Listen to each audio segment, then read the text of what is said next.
या देवी सर्वभूतेषु मां बुद्धिरूपेण संस्थिता नमस्तस्यै नमस्तस्यै नमस्तस्यै नमो नमः। ओम दुम दुर्गाय नमः। दोस्तों, आज नवरात्रि की सप्तमी तिथि है। आप सभी को नवरात्रि की सप्तमी तिथि की और मां कालरात्रि की पूजा की हार्दिक शुभकामनाएं। मां कालरात्रि की कृपा सदैव आपकी तथा आपके पूरे परिवार पर बनी रहे। दोस्तों, आज हम सुनेंगे मां दुर्गा सप्तशती पाठ का अध्याय 12वां और 13वां।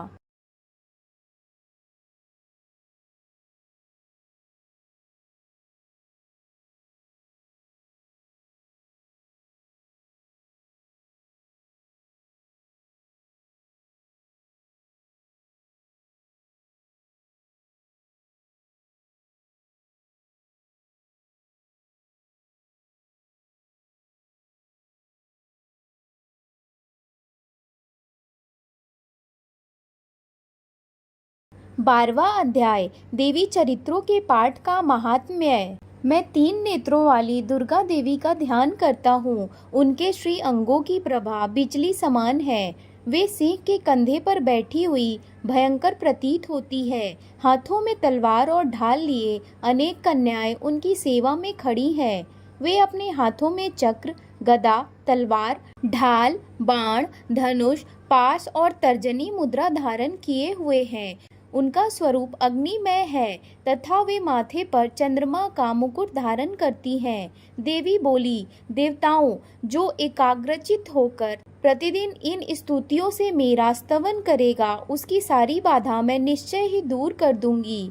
जो मधुकैटभ का नाश, महिषासुर का वध तथा शुंभ निशुंभ के संहार के प्रसंग का पाठ करेंगे तथा अष्टमी, चतुर्दशी और नवमी को भी जो एकाग्रचित होकर भक्ति भाव पूर्वक मेरे उत्तम महात्म्य का श्रवण करेंगे, उन्हें कोई पाप नहीं छू सकेगा। उन पर पाप जनित आपत्तियां भी नहीं आएंगी। उनके घर में कभी दरिद्रता नहीं होगी तथा उनको कभी प्रेमी जनों के विछोह का कष्ट भी नहीं भोगना पड़ेगा। इतना ही नहीं, उन्हें शत्रु से, लुटेरों से, राजा से, शस्त्र से, अग्नि से तथा जल राशि से भी कभी भय नहीं होगा।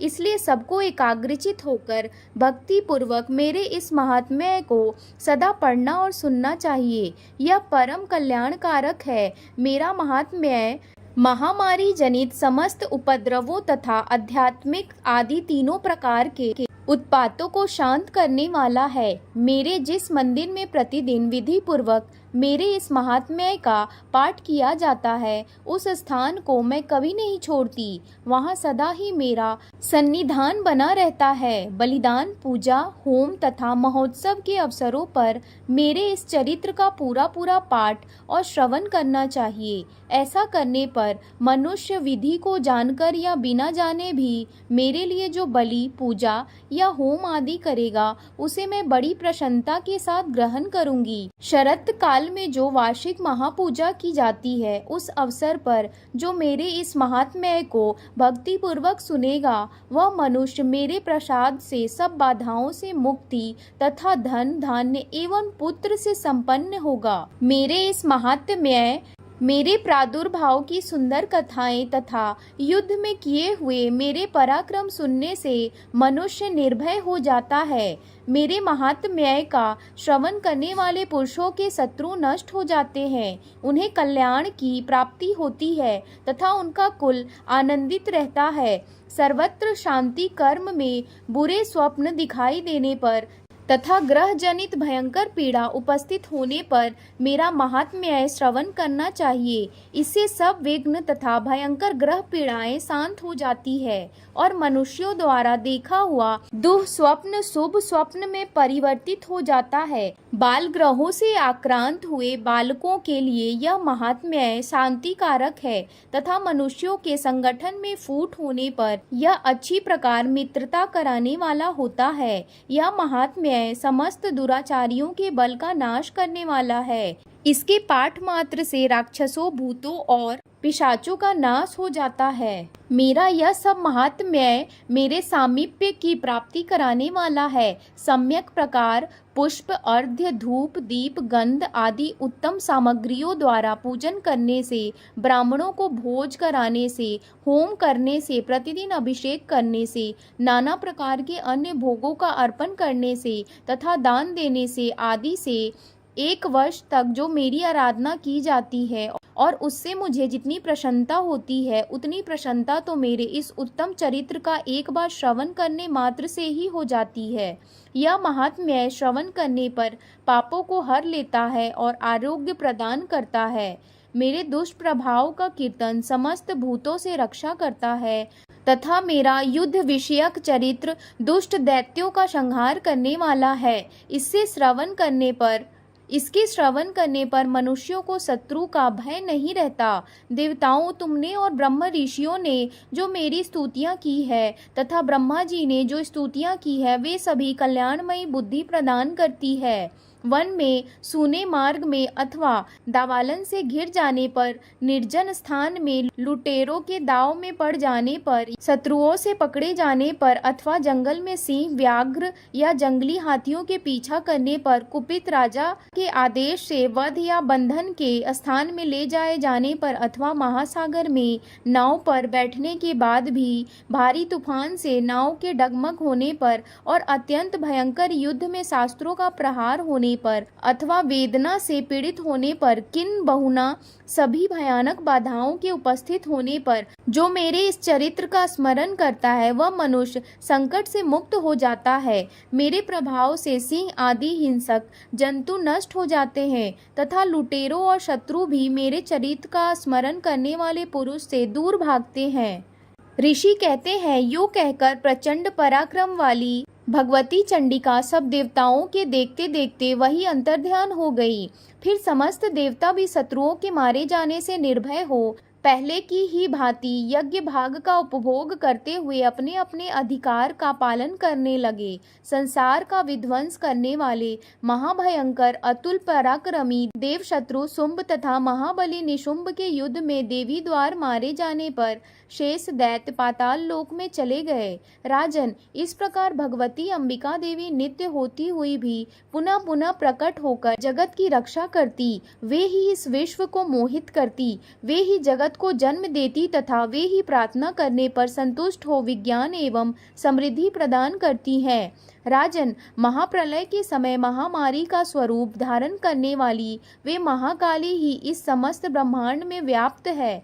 वे ही समय समय पर महामारी होती है और वे ही स्वयं अजन्मा होती हुई भी सृष्टि के रूप में प्रकट होती है। वे सनातनी देवी ही समय अनुसार संपूर्ण भूतों की रक्षा करती है। मनुष्यों के अभ्युदय के समय वे ही घर में लक्ष्मी के रूप में स्थित हो उन्नति प्रदान करती है और वे ही अभाव के समय दरिद्रता बनकर विनाश का कारण होती है। पुष्प, धूप और गंध आदि से पूजन करके उनकी स्तुति करने पर वे धन, पुत्र, धार्मिक बुद्धि तथा उत्तम गति प्रदान करती है। इस प्रकार श्री मार्कंडेय पुराण में सावर्णिक मनवंतर की कथा के अंतर्गत देवी महात्म्य में फलश्रुति का नामक 12वां अध्याय पूरा हुआ। 13वां अध्याय सूरत और वैश्य को देवी का वरदान। जो उदय काल के सूर्यमंडल की सी कांति धारण करने वाली है, जिनकी 4 भुजाएं और 3 नेत्र हैं तथा जो अपने हाथ में पाश, अंकुश, वर एवं अभय की मुद्रा धारण किए रहती हैं, उन शिवा देवी का मैं ध्यान करता हूँ। ऋषि कहते हैं, राजन, इस प्रकार मैंने तुमसे देवी के उत्तम महात्म्य का वर्णन किया। जो इस जगत को धारण करती है, उन देवी का ऐसा ही प्रभाव है। वे ही विद्या, ज्ञान उत्पन्न करती हैं। भगवान विष्णु की माया स्वरूपा उन भगवती के द्वारा ही तुम ये वैश्य तथा अन्याय विवेकी जन मोहित हुए हैं तथा आगे भी मोहित होंगे। महाराज, तुम उन्हीं परमेश्वरी की शरण में जाओ। आराधना करने पर वे ही मनुष्यों को भोग, स्वर्ग तथा मोक्ष प्रदान करती हैं। मार्कंडेय जी कहते हैं, क्रौष्टुकी जी मेघा मुनि के ये वचन सुनकर राजा सूरत ने उत्तम व्रत का पालन करने वाले उन महाभाग महर्षि को प्रणाम किया। वे अत्यंत ममता और राज्य अपहरण से बहुत खिन्न हो चुके थे। महामुनि इसलिए विरक्त होकर वे राजा तथा वैश्य तत्काल तपस्या को चले गए और वे जगदम्बा के दर्शन के लिए नदी के तट पर रहकर तपस्या करने लगे। वे वैश्य उत्तम देवी सूक्त का जप करते हुए तपस्या में प्रवृत्त हुए।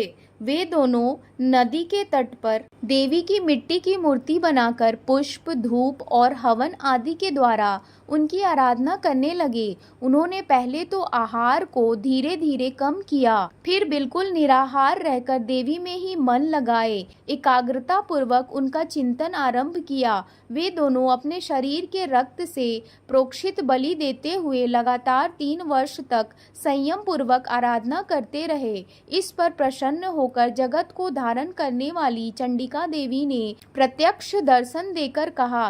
देवी बोली, राजन तथा अपने कुल को आनंदित करने वाले वैश्य, तुम लोग जिस वस्तु की अभिलाषा रखते हो वह मुझसे मांगो, मैं संतुष्ट हूँ, अतः तुम्हें वह सब कुछ दूंगी।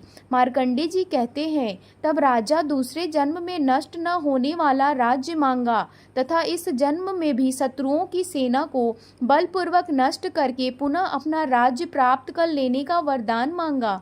वैश्य का चित्त संसार की ओर से खिन्न एवं विरक्त हो चुका था और वे बड़े बुद्धिमान थे, अतः उस समय उन्होंने तो ममता और अहंता रूप आसक्ति का नाश करने वाला ज्ञान मांगा। देवी बोली, राजन तुम थोड़े ही दिनों में शत्रुओं को मारकर अपना राज्य प्राप्त कर लोगे। अब वहां तुम्हारा राज्य स्थिर रहेगा। फिर मृत्यु के पश्चात तुम भगवान विवस्वान सूर्य के अंश से जन्म लेकर इस पृथ्वी पर सावर्णिक मुनि के नाम से विख्यात होगे। वैश्यवर, तुमने भी जिस वर को मुझसे प्राप्त करने की इच्छा की है उसे देती हूँ। तुम्हें मोक्ष के लिए ज्ञान प्राप्त होगा। मार्कंडे जी कहते हैं, इस प्रकार उन दोनों को मनोवांछित वरदान देकर तथा उनके द्वारा भक्ति पूर्वक अपनी स्तुति सुनकर देवी अंबिका तत्काल अंतर्ध्यान हो गई। इस तरह देवी से वरदान पाकर क्षत्रियों में श्रेष्ठ सूरत सूर्य से जन्म ले सावर्णी नामक मनु होंगे।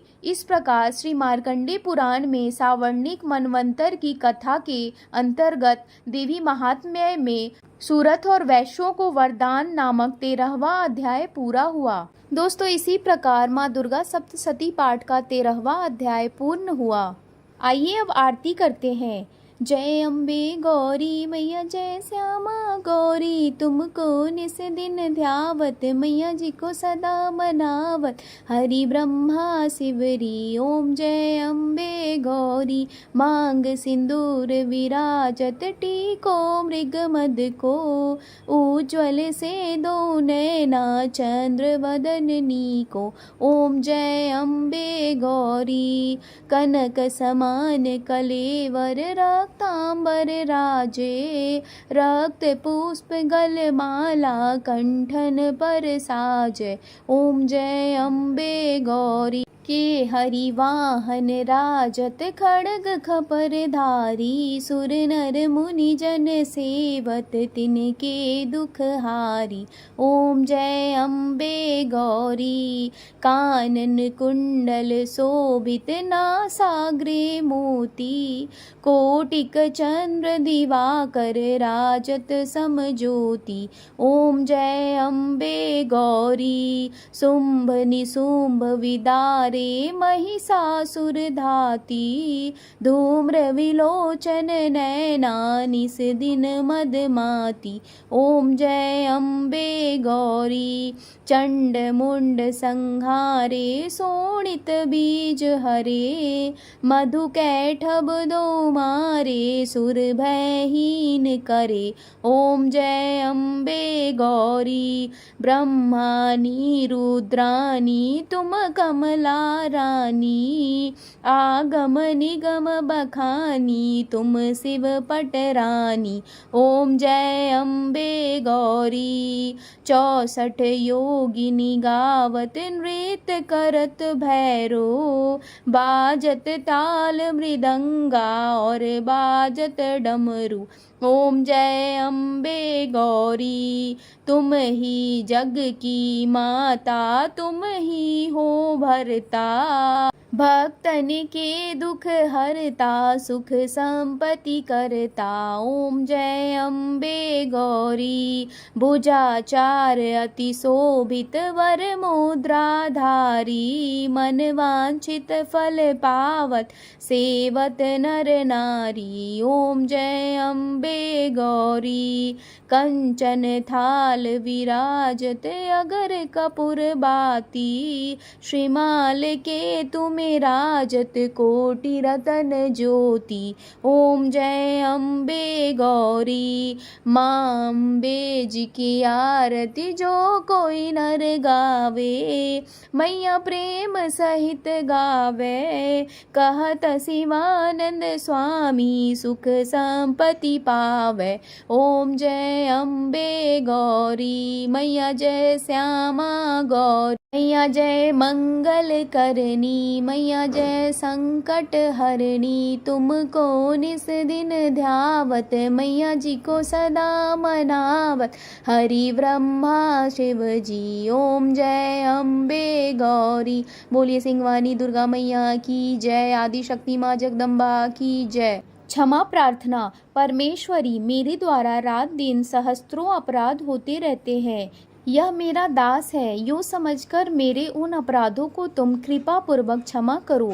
परमेश्वरी, मैं आवाहन नहीं जानता, विसर्जन करना नहीं जानता तथा पूजा करने का ढंग भी नहीं जानता। क्षमा करो देवी। सुरेश्वरी, मैंने जो मंत्रहीन, क्रियाहीन और भक्तिहीन पूजन किया है वह सब आपकी कृपा से पूर्ण हो। सैकड़ों अपराध करके जो भी तुम्हारी शरण में जा जगदम्बा कहकर पुकारता है उसे वह गति प्राप्त होती है जो ब्रह्मादि देवताओं के लिए भी सुलभ नहीं है। जगदम्बिके, मैं अपराधी हूँ किंतु तुम्हारी शरण में आया हूँ। इस समय दया का पात्र हूँ, तुम जैसा चाहो वैसा करो। देवी परमेश्वरी, अज्ञान से, भूल से अथवा बुद्धि भ्रांत होने के कारण मैंने जो न्यूनता या अधिकता कर दी हो वह सब क्षमा करो और प्रसन्न हो। सच्चिदानंद स्वरूपा परमेश्वरी, जगन माता कामेश्वरी, तुम प्रेम पूर्वक मेरी यह पूजा स्वीकार करो और मुझ पर प्रसन्न हो। देवी सुरेश्वरी, तुम गोपनीय से भी गोपनीय वस्तु की रक्षा करने वाली हो। मेरे निवेदन किए हुए इस जप को ग्रहण करो, तुम्हारी कृपा से मुझे सिद्धि प्राप्त हो। दोस्तों, अगर मेरी यह वीडियो आपको अच्छी लगी हो तो कृपया मेरे चैनल लाइफ एंड फैक्ट को लाइक, शेयर एंड सब्सक्राइब जरूर करें और कमेंट में जय माता दी अवश्य लिखें। धन्यवाद।